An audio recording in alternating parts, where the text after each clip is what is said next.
Details academy তোমাদের সবাইকে স্বাগত। আজ আমরা 2024 সালের জিওগ্রাফির প্রশ্ন উত্তর সলভ করব। যারা 2024 সালে মাধ্যমিক পরীক্ষা দিয়েছো তারা উত্তরগুলো মিলিয়ে নাও। অবশ্যই আমি নির্ভুল উত্তর দেওয়ার চেষ্টা করব। আর 2025 সালে যারা মাধ্যমিক পরীক্ষা দেবে তাদের জন্য আজকের এই ক্লাসটা অত্যন্ত গুরুত্বপূর্ণ হতে চলেছে এবং এর পরবর্তী আমি 2023 সাল বা 22 সালের কোশ্চেনগুলো নিয়ে আলোচনা করব। আর এই প্রশ্ন উত্তরগুলোর মাধ্যমে তোমাদের মোটামুটি একটা মাধ্যমিক পরীক্ষায় ভূগোলের প্রশ্নপত্রটি কেমন আসে তার সম্পর্কে একটা প্রাথমিক ধারণা তৈরি হয়ে যাবে। আর যারা আজকের এই ক্লাসটা প্রথম দেখছো তারা অবশ্যই চ্যানেলটাকে সাবস্ক্রাইব করে রাখো ও পাশে থাকা বেল আইকনে ক্লিক করে অল নোটিফিকেশন অন করে রাখো, যাতে আমি ক্লাস দেওয়ার সঙ্গে সঙ্গে নোটিফিকেশান পেয়ে যাও। চলো আর কথা না বাড়িয়ে আমরা প্রশ্ন উত্তরগুলো সলভ করি। দেখো আমাদের প্রশ্নে প্রথমেই বিভাগ কতে আছে। বিভাগ কতে আমরা দেখা পাচ্ছি একের দাগের 14টা এমসিকিউ আছে। আমরা প্রথমেই এই 14টা এমসিকিউ সলভ করব। তার মধ্যে প্রথম কোশ্চেনটায় কী বলা হয়েছে, একটি বহির্জাত প্রক্রিয়ার উদাহরণ হলো, অর্থাৎ নিচে যেই 4টে অপশান দেওয়া আছে এই 4টে অপশানের মধ্যে কোনটি বহির্জাত প্রক্রিয়া। দেখো প্রথমে দেওয়া আছে ভূমিকম্প, তারপর আছে অগ্নুৎপাত, তারপর আছে পাত সঞ্চালন এবং শেষে আছে আবহবিজ্ঞান। অর্থাৎ এই 4টের মধ্যে দেখো ভূমিকম্প, অগ্নুৎপাত এবং পাত সঞ্চালন এই 3টে প্রক্রিয়াই কিন্তু অন্তর্জাত প্রক্রিয়া, আর একমাত্র এই আবহবিকার প্রক্রিয়াটা হচ্ছে বহির্জাত প্রক্রিয়া। তাহলে আমাদের উত্তর কিন্তু এই আবহবিকারটা হবে। 2 নম্বর কোশ্চেন কী বলা হয়েছে, পার্বত্য হিমবাহের শীর্ষদেশে হিমবাহ ও পর্বত গাত্রের মধ্যে সংকীর্ণ ও গভীর ফাটলগুলিকে বলে। যদি এখানে বলা হয়েছে গভীর ফাটলগুলিকে বলে, এর জন্য তোমরা হয়তো কনফিউশন পড়ে তোমরা হয়তো প্রেভাসটা উত্তর করতে পারো, কিন্তু অবশ্যই এই কোশ্চেনের উত্তরটা হবে বাকস্রুট। কারণ হিমবাহ ও পর্বত গাত্রের মধ্যে যে সংকীর্ণ গভীর ফাটল তৈরি হয় তাকে বাকস্রুটই বলে। আর যদি বলতো ছোট ছোট ফাটল সৃষ্টি হয় এবং সেগুলো সমান্তরাল ফাটল সৃষ্টি হয়, সেক্ষেত্রে উত্তর কিন্তু ক্রেভাস হতো। তবে আমার মনে হয় তোমাদের মধ্যে কেউ কেউ এই ক্রেভাসটা উত্তর করে আসতে পারো, তবে এটা নির্ভরযোগ্য উত্তর হচ্ছে বাকস্রুট। নেক্সট 3 নম্বর প্রশ্নটা কী বলা হয়েছে, বায়ুমণ্ডলের যে স্তরে আবহাওয়ার গোলযোগ দেখা যায় সেই স্তরটি হলো, দেখো স্ট্র্যাটোস্ফিয়ার, মেসোস্ফিয়ার, ট্রোপোস্ফিয়ার, আয়নোস্ফিয়ার। অবশ্যই এই প্রশ্নের উত্তরটা হবে ট্রোপোস্ফিয়ার, কারণ ট্রোপোস্ফিয়ার এই জলীয় বাষ্প ধূলিকণা এগুলোর পরিমাণ সবথেকে বেশি থাকে। তার জন্যই ঝড়, বৃষ্টি, তুষার সমস্ত প্রাকৃতিক গোলযোগগুলো কিন্তু এই ট্রোপোস্ফিয়ার স্তর অর্থাৎ বায়ুমণ্ডলের সবথেকে নিচের স্তরেই সংঘটিত হয়। তাহলে এখানে উত্তরটা কী হলো, কয়েকটা ট্রোপোস্ফিয়ার। নেক্সট 4 নম্বর কোশ্চেনে কী বলা হয়েছে, বৈপরীত্য উত্তাপ সংঘটিত হয় যখন উচ্চতা বৃদ্ধিতে উষ্ণতা বৃদ্ধি পায়, উচ্চতা বৃদ্ধিতে উষ্ণতা হ্রাস পায়, উচ্চতা বৃদ্ধি ও হ্রাসে উচ্চতা অপরিবর্তিত থাকে, আর অক্ষাংশের মান বৃদ্ধিতে উষ্ণতা বৃদ্ধি পায়। তাহলে এটা উত্তর কী হবে, উচ্চতা বৃদ্ধিতে উষ্ণতা বৃদ্ধি পায়, অর্থাৎ কয়েকটাই কিন্তু এখানে উত্তর হবে 4 নম্বর প্রশ্নে। 5 নম্বরে কী বলা হয়েছে, দেখো ভূপৃষ্ঠের কোনো একটি স্থানের জোয়ারের সঙ্গে ভাটার সময়ের পার্থক্য হলো, এটা কি হবে, দেখো 6 ঘন্টা 13 মিনিট, অর্থাৎ কয়েকটা কিন্তু এখানে উত্তর হবে। অনেকে 6 ঘন্টা করতে পারো, কিন্তু এটা উত্তর হবে 6 ঘন্টা 13 মিনিট। নেক্সট 6 নম্বর প্রশ্নে কি বলা হয়েছে, সমুদ্রের যে স্থানে উষ্ণ ও শীতল স্রোত উভয়ে মিলিত হয় তাকে বলে, এটা একটা খুব সহজ প্রশ্ন।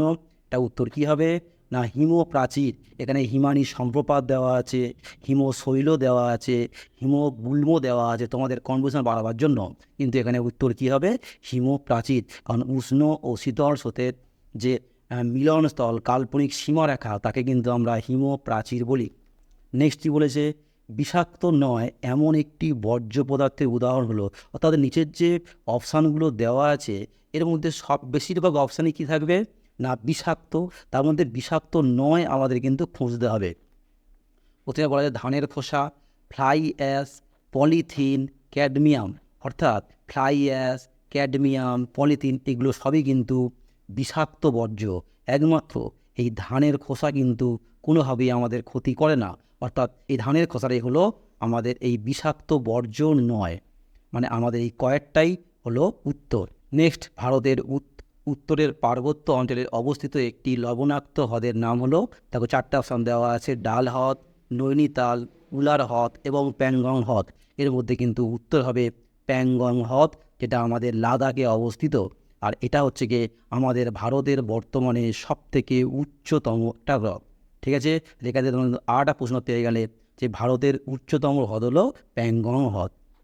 নেক্সট কি, ভারতের একটি মুখ্য বৃষ্টি ছাওয়া অঞ্চল হলো কি বলছে, শিলং মালভূমি, হিমালয়ের পাদদেশ অঞ্চল, পূর্বঘাট পর্বতের পূর্ব ঢাল আর ছোটনাগপুর মালভূমি। তাহলে আমাদের কিন্তু এখানে উত্তরটা হবে কি শিলং মালভূমি। এটাই হচ্ছে আমাদের ভারতের একটা মুখ্য বৃষ্টির ছাওয়া অঞ্চল। তোমরা এখান থেকে আরেকটা প্রশ্ন মনে রাখতে পারো যে পশ্চিমঘাট পর্বতের পূর্ব ঢালটাও কিন্তু একটা মুখ্য বৃষ্টির ছাওয়া অঞ্চলের উদাহরণ। নেক্সট কি আছে 10 নম্বর প্রশ্ন, ব্যাসল্ট শিলার আবহবিকারের ফলে সৃষ্ট মৃত্তিকা হলো কী হবে না, ব্যাসল্ট শিলায় যে মৃত্তিকার সৃষ্টি হয় সেটা অবশ্যই গয়েরটা অর্থাৎ কৃষ্ণ মৃত্তিকা এখানে উত্তরটা হবে। লোহিত মৃত্তিকাও নয়, পলি মৃত্তিকাও নয়, ল্যাটেরাইট মৃত্তিকাও নয়, ব্যাসল্ট শিলা থেকে সবসময় কৃষ্ণ মৃত্তিকার সৃষ্টি হবে। নেক্সট কী আছে, ভারতের কেন্দ্রীয় কার্পাস গবেষণা কেন্দ্রটি কোথায় অবস্থিত, ডাইরেক্ট প্রশ্ন এটা, নাগপুর কিনতে হবে, আর নাগপুর। নেক্সট কি, বনজ ভিত্তিক শিল্পের একটি উদাহরণ হলো কাগজ শিল্প, লৌহ ইস্পাত শিল্প, দহন শিল্প আর পেট্রোরসায়ন শিল্প। অর্থাৎ বনভূমি থেকে কাঁচামাল পাওয়া যায় কোন শিল্পে, দেখো একদম একটা সহজ প্রশ্ন, এটা অবশ্যই উত্তর কী হবে, কাগজ শিল্প।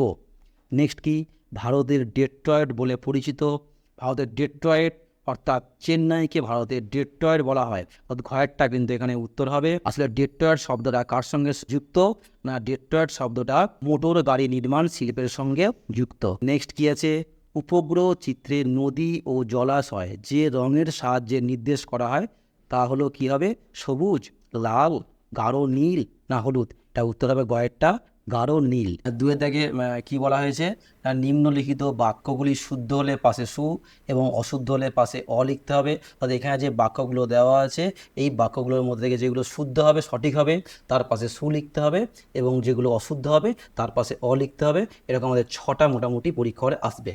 ঠিক আছে, দেখো কি বলছে, প্রথম প্রশ্ন বলছে নদীর উৎস অঞ্চলে ধারণ অববাহিকা সৃষ্টি হয়, এটা কিন্তু শুদ্ধ হবে। নেক্সট, ঝুলন্ত উপত্যকা নদীর ক্ষয়কার্যের ফলে গঠিত হয়, ভুল আছে। অর্থাৎ আমরা জানি যে ঝুলন্ত উপত্যকা গঠিত হয় হিমবাহের ক্ষয়কার্যের ফলে, সেই কারণে এই ঝুলন্ত উপত্যকা নদীর ক্ষয়কার্যের ফলে গঠিত হয়, এটা কিন্তু অশুদ্ধ হবে, অর্থাৎ পাশে অ লিখতে হবে। নেক্সট, সমুদ্রবায়ু সন্ধ্যাবেলায় প্রবাহিত হয়। তোমরা কিন্তু মনে করতে পারো যে এই প্রশ্নের উত্তরটা হচ্ছে কি অশুদ্ধ, কিন্তু না, আমরা জানি যে সমুদ্রবায়ু দিনের বেলায় প্রবাহিত হয়, কিন্তু দিনের বেলা প্রবাহিত হলেও সন্ধ্যাবেলাতেও কিন্তু সমুদ্র বায়ুটাই প্রবাহিত হয়, আর রাত্রেবেলা হলে রাত্রেবেলাতে কিন্তু স্থলবায়ু প্রবাহিত হয়। ঠিক আছে, নেক্সট, হিমবাহের দুটি উল্লেখযোগ্য উদ্ভিদ হলো গরান ও গোলপাতা, এটাও কিন্তু অশুদ্ধ হবে। তার কারণ কি, হিমালয়ের উল্লেখযোগ্য উদ্ভিদ নয়, গরান আর গোলপাতা হচ্ছে গিয়ে সুন্দরবন অঞ্চলের উদ্ভিদ, অর্থাৎ ম্যানগ্রোভ অরণ্যের উদ্ভিদ হচ্ছে গিয়ে এই গরান আর গোলপাতা, সেই কারণে এটাও কিন্তু অশুদ্ধ হবে। নেক্সট কি, গোদাবরী নদী গ্রস্ত উপত্যকার মধ্য দিয়ে প্রবাহিত হয়, না, আমরা জানি নর্মদা, তাপ্তি এই নদীগুলো গ্রস্ত উপত্যকার মধ্যে থেকে প্রবাহিত হয়, যেগুলো আমাদের ভারতের পশ্চিমবঙ্গের নদী, কিন্তু গোদাবরী নদীটা গ্রস্ত উপত্যকার মধ্য দিয়ে প্রবাহিত হয় না, অর্থাৎ এটাও কিন্তু অশুদ্ধ। নেক্সট কি, আর্সেনিক একটি বিষাক্ত বর্জ্য পদার্থ, অবশ্যই আর্সেনিক একটা বিষাক্ত বর্জ্য পদার্থ, তাই এটা কিন্তু শুদ্ধ হবে। নেক্সট কী বলছে, মহাকাশে প্রেরিত ভারতের প্রথম কৃত্রিম উপগ্রহের নাম হলো অ্যাপোলো, না, আমাদের ভারতের প্রথম কৃত্রিম উপগ্রহ হলো আর্যভট্ট, তাহলে সেই কারণে এটাও কিন্তু উত্তর ভুল হবে, অর্থাৎ অশুদ্ধ হবে। ঠিক আছে, এবারে দেখো দুইয়ের দাগে, অর্থাৎ বিভাগ ক্ষয়ের দুইয়ের দাগে 6টা শূন্যস্থান পড়ে, দেখো উপযুক্ত শব্দ বসিয়ে শূন্যস্থান পূরণ করো, যে কোনো 6টি। ঠিক আছে, প্রথম প্রশ্ন কি বলা হয়েছে, প্রপাতকূপ বা প্লাঞ্চ পুল সৃষ্টি হয় কার পাদদেশে, এটা উত্তর হবে জলপ্রপাতের পাদদেশে। আসলে প্রপাতকূপ বা প্লাঞ্চ পুল সৃষ্টি হয় কার পাদদেশে, না উত্তরটা হবে জলপ্রপাতের পাদদেশে। আর আমরা জানি নদীর পার্বত্য প্রবাহে অবঘর্ষ প্রক্রিয়ায় যে নদীর তলদেশে যে ছোট ছোট গর্তের সৃষ্টি হয় হাঁড়ির মুখের মতো দেখতে, সেগুলোকে বলা হয় মন্থকূপ বা পটহোল। ঠিক ওই রকমই ওই ছোট ছোট গর্তগুলোকে যদি জলপ্রপাতের পাদদেশে দেখতে পাওয়া যায়, তাহলে তাকে আমরা কিন্তু কি বলবো, প্লাঞ্চ পুল বা প্রপাতকূপ। এটা উত্তর কী হবে, জলপ্রপাতের পাদদেশে। নেক্সট কি, বায়ুপ্রবাহ ও সমুদ্র স্রোত বিক্ষিপ্ত হয় ড্যাশ শক্তির প্রভাবে, খুব দারুণ প্রশ্নটা বলেছে। বায়ুপ্রবাহ এবং সমুদ্র স্রোত কিন্তু বিক্ষিপ্ত হয় কোরিওলিস বলের প্রভাবে। কী বল বললাম, না কোরিওলিস বল। নেক্সট কি, নিরক্ষীয় অঞ্চলে ড্যাশ ধরনের বৃষ্টিপাত সংঘটিত হয়, খুব সুন্দর প্রশ্ন করেছে এটা কী হবে, না পরিচলন বৃষ্টিপাত হয় নিরক্ষীয় অঞ্চলে। নেক্সট কি, শীতল ড্যাশ স্রোতের প্রভাবে নিউ ফাউন্ডল্যান্ড অঞ্চলে শীতকালে তুষারপাত হয়। এটা কী স্রোত হবে না, শীতল ল্যাব্রাডর স্রোত। কী স্রোত হবে না, শীতল ল্যাব্রাডর স্রোত। ঠিক আছে। নেক্সট, ব্যবহৃত ইনজেকশন সিরিঞ্জ একটি ড্যাশ ধরনের বর্জ্য। এটা কী ধরনের বর্জ্য হবে? কেউ লিখতে পারো বিষাক্ত বর্জ্য, কেউ লিখতে পারো সংক্রামক বর্জ্য, কেউ লিখতে পারো চিকিৎসা সংক্রান্ত বর্জ্য। তার মোটামুটি ধরে নিচ্ছি এটা একটা বিষাক্ত বর্জ্য বা চিকিৎসা সংক্রান্ত বর্জ্য। নেক্সট প্রশ্ন কী আছে, ন্যাপথা ড্যাশ শিল্পের প্রধান কাঁচামাল। আর ন্যাপথা হলো পেট্রোরসায়ন শিল্পের প্রধান কাঁচামাল। আর কি আছে দেখো, নেক্সট প্রশ্ন কি বলছে, 2011 খ্রিস্টাব্দের আদমশুমারি অনুসারে ভারতের সর্বনিম্ন জনঘনত্ব সম্পন্ন রাজ্যটি হলো আমাদের উত্তর পূর্ব ভারতের অরুণাচল প্রদেশ। ঠিক আছে। নেক্সট কি আছে, আচ্ছা এখান থেকে আরও কটা তোমার কোশ্চেন মনে রাখো। তাহলে এখানে বলেছে কি সর্বনিম্ন জনঘনত্ব রাজ্য, তাহলে কি বললাম, অরুণাচল প্রদেশ বললাম। আর এর সঙ্গে সঙ্গে তাহলে ভারতের বর্তমানে 2011 সালের সর্বাধিক জনঘনত্বপূর্ণ রাজ্য কী হবে না, উত্তরটা হবে বিহার। ঠিক আছে। আর জনসংখ্যার দিক থেকে বললে প্রথম হবে উত্তরপ্রদেশ, আর জনসংখ্যার দিক থেকে সর্বনিম্ন হবে সিকিম। এই চারটে কিন্তু তোমরা খুব ভালো করে মনে রাখবে। নেক্সট, একটি বা দুটি শব্দে উত্তর দাও। এখানেও দেখো ছটা, সব কিন্তু খ বিভাগে বলা হচ্ছে। হ্যাঁ, চুনাপাথর যুক্ত অঞ্চলে নদীর ক্ষয়কার্যে কোন প্রক্রিয়ার প্রাধান্য দেখা যায়? এটা কি হবে, দ্রবণ প্রক্রিয়া বা সলিউশন। ঠিক আছে। আমার কটা ভিডিও আছে, তোমরা দেখতে পারো ভিডিওগুলো, অবশ্যই তোমরা এই বিষয়গুলোকে খুব ক্লিয়ারলি বুঝতে পারবে। নেক্সট কি, বায়ুমণ্ডলের কোন স্তরে মেরু প্রভা দেখা যায়, যাকে আমরা বলতে পারি অ্যারোরা বোরিয়ালিস বা অ্যারোরা অস্ট্রালিস বা সুমেরু প্রভা বা কুমেরু প্রভা। এখানে আমাদের মেরু প্রভা বলেছে, অর্থাৎ হবে কি আয়নোস্ফিয়ার। ঠিক আছে, আয়নোস্ফিয়ার স্তরেই কিন্তু বায়ুমণ্ডলে মেরু প্রভা দেখতে পাওয়া যায়। নেক্সট কি, কোন মহাসাগরে ঋতু পরিবর্তনের ফলে সমুদ্র স্রোতের দিক পরিবর্তিত হয়? খুব দারুণ একটা প্রশ্ন করা হয়েছে। এটা কিন্তু উত্তরটা ভারত মহাসাগরে। যে প্রধান তিনটে মহাসাগর আছে, প্রশান্ত মহাসাগর, আটলান্টিক মহাসাগর এবং ভারত মহাসাগর, এই তিনটে মহাসাগরের মধ্যে একমাত্র ভারত মহাসাগরের স্রোতগুলোই কিন্তু ঋতু পরিবর্তনের ফলেই পরিবর্তিত হয়। নেক্সট কি, কর্ণাটকের ব্যবচ্ছিন্ন মালভূমির নাম লেখো। অর্থাৎ কর্ণাটকের ব্যবচ্ছিন্ন মালভূমিকে বলা হয় মালনাথ এবং ময়দান। অর্থাৎ পশ্চিমের যে উচ্চভূমি আছে তাকে বলা হচ্ছে মালনাথ এবং পূর্ব দিকে ভূমিটাকে বলা হচ্ছে ময়দান। অর্থাৎ মালনাথ এবং ময়দান দুটোই তোমাদের মনে রাখতে হবে বা দুটোই লিখতে হবে। ঠিক আছে। নেক্সট কী বলছে, কোন শক্তিশালী ক্রান্তীয় ঘূর্ণিঝড়ের প্রভাবে 2020 সালের দক্ষিণবঙ্গ ক্ষতিগ্রস্ত হয়েছে? দারুণ একটা প্রশ্ন করেছে তোমাদের বেসিক কনসেপ্ট থেকে। অর্থাৎ এই প্রশ্নটার উত্তর কী হবে না, আমরা সবাই জানি এটা আমফান হবে। যে ঝড়টা আমাদের বিশালভাবে আমাদেরকে ক্ষতিগ্রস্ত করেছিল, তাকে আমরা খুব ভালো করেই মনে রাখবো নিশ্চয়ই। নেক্সট কী আছে, শ্বাসমূল কোন জাতীয় উদ্ভিদের একটি বৈশিষ্ট্য? এটা উত্তর কী হবে না, শ্বাসমূল হচ্ছে কি ম্যানগ্রোভ অরণ্য বলতে পারি, বা বলতে পারি সুন্দরবন অঞ্চলের উদ্ভিদ বলতে পারি, বা বলতে পারি আমরা লবণাম্বু উদ্ভিদ এর বৈশিষ্ট্য।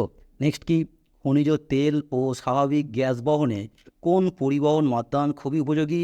এটা উত্তর হবে কি নলপথ বা পাইপলাইন, যেটাকে বলা হয়। ঠিক আছে। নেক্সট কি, ভূবৈচিত্র্যসূচক মানচিত্রে যে কাল্পনিক রেখার সাহায্যে ভূমির উচ্চতা দেখানো হয় তার নাম হলো কি, তার নাম হচ্ছে সমোন্নতি রেখা। তোমরা এখানে মনে রাখবে এই সমোন্নতি রেখায় কিন্তু ব্রাউন কালার অর্থাৎ বাদামি রঙের মাধ্যমেও দেখানো হয়। এবারে আমরা 2.4 দেখে নেব। বাম দিকের সঙ্গে ডান দিকের গুলি মিলিয়ে লেখো। চারটে করতে হবে আমাদের, 1×4, অর্থাৎ বাম দিকের সঙ্গে ডান দিকগুলো মেলাতে হবে। প্রথমে কি বলা হয়েছে, কাশ্মীর উপত্যকা। এই কাশ্মীর উপত্যকার সঙ্গে কার সম্পর্ক আছে না, জাফরান, 3 নম্বরের সম্পর্ক আছে। অর্থাৎ কাশ্মীর উপত্যকা অঞ্চলে প্রচুর পরিমাণে জাফরান চাষ হয়। নেক্সট কি আছে, লুনি নদী। এই লুনি নদীটা হচ্ছে গিয়ে রাজস্থান রাজ্যে অবস্থিত, অর্থাৎ আমাদের ভারতের একটি অন্যতম অন্তঃবাহিনী নদী। নেক্সট কি আছে, রডোডেনড্রন। এটা একটা উদ্ভিদ, এই উদ্ভিদটা মোটামুটি জন্মায় পার্বত্য অঞ্চলে, যাকে বলা হয় আলপীয় উদ্ভিদ।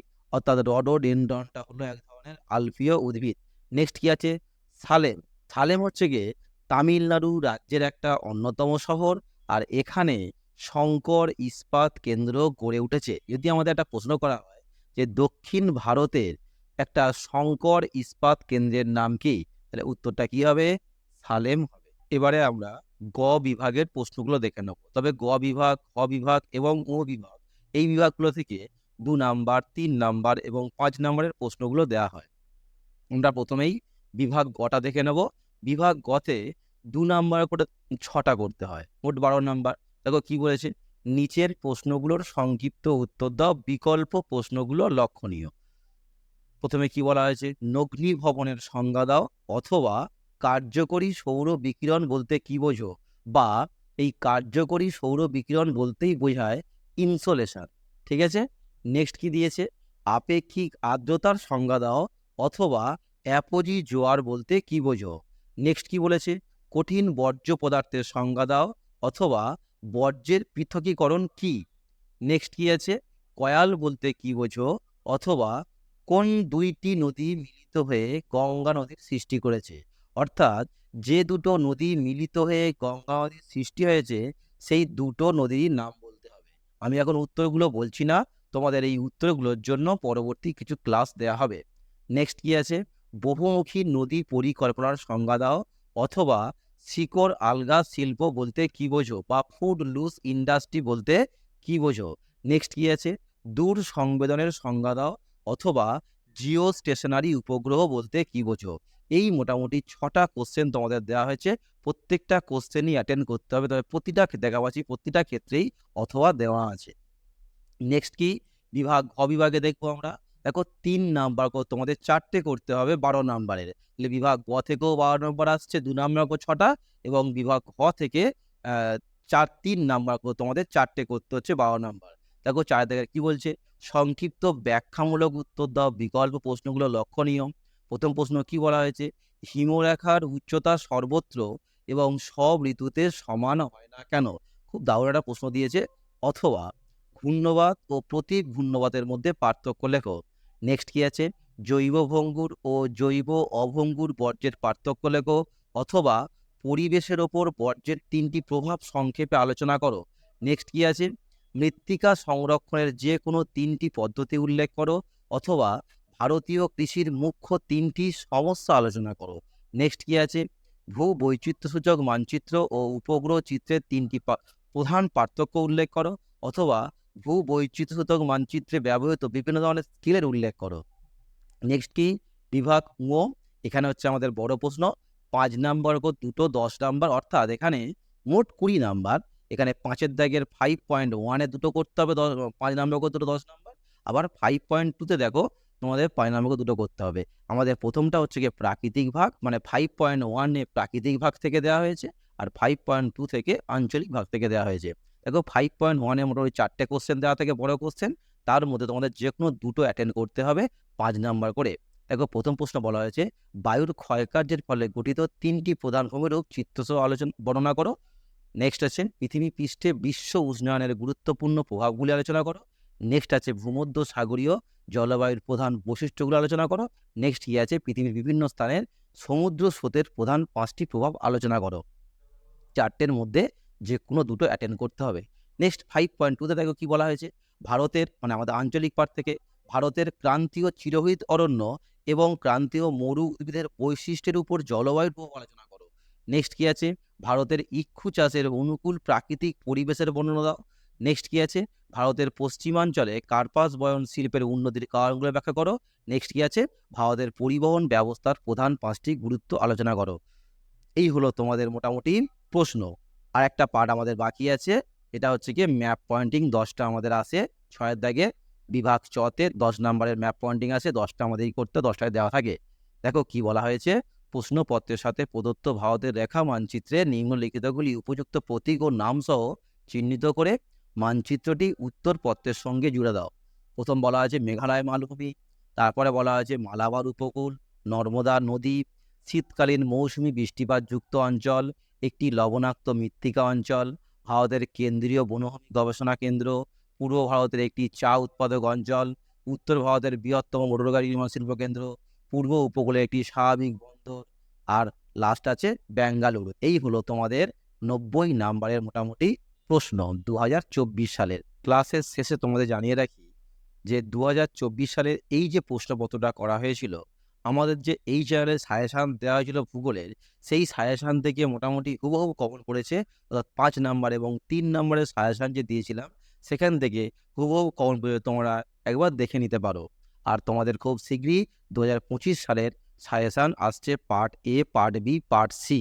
এরকম 3টে পার্টে আমরা সাজেশান নিয়ে আসবো। তোমরা মোটামুটি চ্যানেলটাকে সাবস্ক্রাইব করে রাখো এবং বন্ধুদের মধ্যে যত পারো শেয়ার করে দাও। আমরা অবশ্যই তোমাদের যথেষ্ট হেল্প করার চেষ্টা করব। আজকের ক্লাসটা আমি এখানেই শেষ করছি। তোমাদের সঙ্গে দেখা হবে নেক্সট ক্লাসে।